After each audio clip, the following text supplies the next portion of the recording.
Hi everyone, if you don't know me, my name is Paige. I'm a really big reader, or I used to be before my summer got absolutely insane. But as the summer is coming to a close, I have started picking up books again, and I went through all of my shelves and everything, not including my 2025 TBR because that is being put on hold as I come back into reading.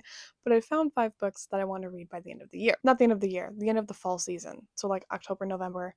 These all just give me fall vibes and I want to enjoy them. I'd also like to point out that this is really weird for me. Most of the time my TBR videos have like 10 to 15 books and I only have 5 and I feel kind of empty inside. But I think this is a good start to coming back into reading after not reading for like 6 to 8 months. But enough with the freaking chit chat, guys. Do you want to talk about what books I want to read? Because I want to talk about what books I want to read. Let's start with talking about The Dark Lord's Guide to Murder by Tiffany Hunt. This is actually a book that I have started already. We started reading it together in the last reading vlog that I posted. I haven't made any more progress in it yet, but I am excited to finish it. It's honestly just your typical fantasy romance. There's a guy, there's a girl. The guy kidnaps the girl, they get married, and now they're doing a bunch of, right now, like, her training. And it's not even, like, for a quest. It's just for funsies, kind of, it feels like. I don't really know what the whole point of it is, but it is thoroughly entertaining me, and I am really excited to see where the book goes. I don't know. I don't know if I have, like, rose-colored glasses on it because it's the first fantasy romance I picked up from coming back from reading for a really long time. So it's like, oh my gosh, this is great, when in reality it's like middle of the line, not that interesting. Everyone writes a book like this, like typical fantasy plot. Like, I think it kind of is a little bit, but I'm not really sure. There is something to do with an ancient artifact though, and I still don't really know what it's supposed to do or like the whole point of it. Like, I know that it's like, oh, it's like super powerful or whatever, it's gonna give the Dark Lord all this power, but I've yet to see that happen. And that's kind of like why we're stuck in the reading, because it didn't work. Them getting married didn't power the artifact. I don't know. Something about true love, I think, is the whole point of it. I'm not sure. It does give me a little bit of Rapunzel vibes, though, because, like, her father locked her in a tower. I don't know. We get some weird, like, little bits of backstory here and there, and it's really weird. I don't know if it's based off of Rapunzel. I really don't think it is. But it gives me the vibes of Rapunzel, you know? Anyways, that's book number 1 I want to read this fall, is The Dark Lord's Guide to Murder by Tiffany Hunt. I'm excited for that one. I really am. Next up, this book is partly a reread, partly reading it for the first time, and that is going to be Call of the Wraith by Kevin Sands. This is by far one of my favorite childhood series. I have actually only read the first 3 books cover to cover multiple times, and I have never finished the 4th book. There's a huge plot change in the 4th book that happens that makes me really not get into it as much. Like, it is literally the entire point of this book is this our main character goes through something and it like drastically changes how we're viewing the characters in the book and the storyline. And it's not bad, but I just can't get over the fact that we changed it. It makes me upsetty sketty, and for that reason I've never actually finished this. I think the farthest I've gotten is like 50% of the way through it, maybe 60, either way. I want to actually finish it. I do want to finish the entire series too, because there's like 2 more books after this one. Haven't picked them up, obviously, but I would love to get through this and see if we get back to our normal puzzle schemes and violent blowing uppings that we get in the first 3 books. If you have not heard me talk about the Blackthorn Key series by Kevin Sands, it takes place in the 1600s, where we follow Christopher Rao and his friends as they are like 13-year-old kids doing things. Super duper vague, but they pretty much go around solving puzzles and mysteries that no one else can solve, and they're all linked to history. And Christopher Rao was the apprentice to an apothecary, so there's a lot to do with like magic, not magical elements, but it feels magic to me, which I think is why I like it so much, because it's like real life magic. Like, they made a cannon one time and they blow things up and they use sulfur and all of these things to melt metal, and just a lot going on, you know? It is pretty wicked cool. I love the first 3 books, or the first 3 books. I really hope that I can get through and appreciate the 4th in the same way that I do the first 3. I think I'm older now. I think I'll understand it, even though this is a YA book. I'll live, you know? I'll live. Next up, we have Butcher and Blackbird, which is the first book in the Ruinous Love trilogy by Brynne Weaver. I am sure that you have heard about this one before. It's pretty much serial killers who fall in love. That's all that I know. That's all that I want to know. But I feel like the cover gives me great fall vibes, as does the fact that they're serial killers who fall in love. It gives me fall vibes for whatever reason. I cannot explain to you why serial killers and like thrillers and horror give me a spooky vibe, other than the horror. That makes sense. But like, I feel like I need to read about serial killers when the fall is coming and the leaves are turning orange. I'm a weird person, but that's just how it feels correct to me. This trilogy has absolutely taken the internet by storm. I believe all three of them are. Yeah, I own all three of them. They've all been released. I haven't read any of them. I would love to read the entire trilogy, but I felt kind of ambitious bringing up an entire trilogy and being like, "Hey, yeah, this is just book number 3 that I want to read. I'm counting it as one." That felt a little much. So we're gonna start with the first one and read it and hope that I like it and go from there. I quite literally do not know any more about it other than the fact that they're serial killers who fall in love, though, and I don't know how many times I can say that.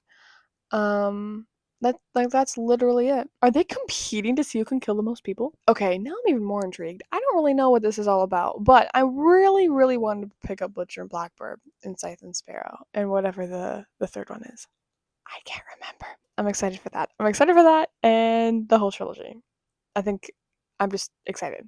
Can we leave out that? Cool. We're gonna leave out the fact that I'm just excited. Next up, we have a book release that I literally bought in the store when I was grocery shopping because I love the first two and I want to read the third one, and that is Accomplice to the Villain by Nicole Meyer. By Hannah Nicole Meyer. I'm sorry. My hand was covering her first name. This is the third book. I don't know if it's a trilogy or if it becomes a series, but this is the third book after Assistant to the Villain and Apprentice to the Villain. It's Accomplice to the Villain, and I truly love the first two. I think that they are beautiful, they are stupid, they are funny. It is a pretty straightforward fantasy romance, but it's like so comedy, it's insane. The first book was really, really plot driven, and we had this whole thing we were trying to solve, and the romance was kind of happening in the background in that one, or it was like bubbling up to the surface. The second book felt very, very romance heavy from what I can remember, and very much just a lot of banter. But I am hoping we get back to the plot and Accomplice to the Villain a little bit more than we were in the second one. I might have to actually go back and like skim the second book, like the end of it, to see where we ended off, because I don't remember. This is why I can't read series like that are connected as the books release. I can't remember that for that long, especially when the books come out like years apart. Girl, I got no idea what's happening. Do you have any idea what's happening? I don't know what's happening. But I'm very happy to see my favorite little frog Kingston back again. He's under my sticker, but he is there. Oh, and he's on the back. He's saying yes. I love that frog. He's so funny. Is his name Kingston? I think his name is Kingston. I don't know. It's been a hot second since I've read the series, but I'm really excited to see where Evie and the villain go, what they get up to, and the absolute banter antics between them. I need them to finally kiss because it's been almost 3 books and they haven't yet, and I do feel like that is a crime towards humanity and rom-com lovers everywhere. That's all that I have on that. And then last but not least, we have the book that I drove to Barnes& and Noble for once I found out it was released. Was it like 3 months later? Yes, but I did buy it right away. And that is The Love Haters by Catherine Senner. I'm going to say I have recently become obsessed with Catherine Senner, but she was like my biggest author loving before I stopped reading for 6 months. But I love Catherine Senner so much. I have read every single one of her books as audiobooks. This is the first one that I actually own in person and have the physical copy of. But when I saw it and it was 50% off the cover price, I'm like, yeah, I'll buy that. Are you kidding? Absolutely. I want to have a physical copy of all of her books. I just haven't bought them yet because I've already read them. I'm like, oh, but I want a book I can actually read. As if I don't already own 700 books that I haven't read. You know what I mean? Like, it's kind of unrealistic, I guess. But I do have The Love Haters by Catherine Senner, and I am very excited to pick it up. I know absolutely nothing about what this is about. I know nothing. The brain is empty. I don't know. I just love Catherine Senner. Can I just buy something because I love the author? Because that's exactly what I did, and I'm going to leave it that way. I love Catherine Senner. Catherine Senner is amazing. I love every rom-com she has ever written and produced in this world. I think that I have read them all other than this one. There might be one or two that I'm missing out of her earlier works. I'm not entirely sure.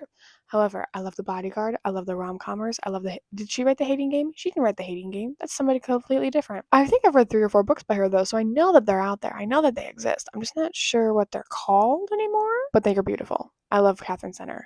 Her books are fantastic. Truly amazing. Oh, Hello Stranger. That was a good one too. Nonetheless, I absolutely love Catherine Senner, and I cannot wait to see the story that she has given us in this book. I am so excited to see who the characters are called, what the heck they're gonna do, what the point of the book is. Like, I don't know anything. I just know Catherine Senner, and that's where my brain stopped processing information, and that's all I needed to know, really. That's all I need to know. But with that, those are the 4, technically 5 books that I want to read during the fall season. I don't think it's that ambitious because the biggest book on here is Call of the Wraith, and that's a YA book, and it's like 400 pages. Actually, I'm such a liar. Dark Lord's Guide to Murder is like 800, I think, but I'm already halfway through it. I'm not even halfway through it. I'm like 30% of the way through it. So I think I'll do it. I think I can get through all 5 through my busy schedule. I think we can do it. I really want to do it. I want to do it so bad. I want to read all of these so bad. Now that I remember I can read again. I'm excited to put those skills to use in the form of creating little TBRs and reading from them. Which is what this is. This is my first TBR that I've made since coming back, and it's exciting for me. It really is. I tell myself now it's coming back that I wouldn't make a TBR right away, and I don't think that this is like right away. It's technically been a month that I've been reading again, and this made me happy. This is like, ooh, what do I want to read? And I'm like, yeah, this is what I want to read. If I end up just making little mini TBRs for the rest of the year and totally ignore my 2025 TBR, nobody say anything about it. I did it on purpose. I'm reading what makes me happy. That's all that I need to know. That's all that you need to know. End scene. Cut. But yeah, with that, thank you so much for coming /seeing /making my little TBR with me. I had so much fun talking about the little bit of knowledge that I have on each of these books and cannot wait to see what we talk about when I actually read them and understand what I'm talking about, because clearly I don't know that right now. But until next time, I hope that your book worlds are treating you just as well as mine treat me. As always, if you have any book recommendations for me, I will gladly snatch those up and read them at my own convenience. Though I am very easily peer pressured, so I might read them sooner than you think. But yeah, with that, thanks again for coming with me, and I will see y'all next Wednesday. Toodles!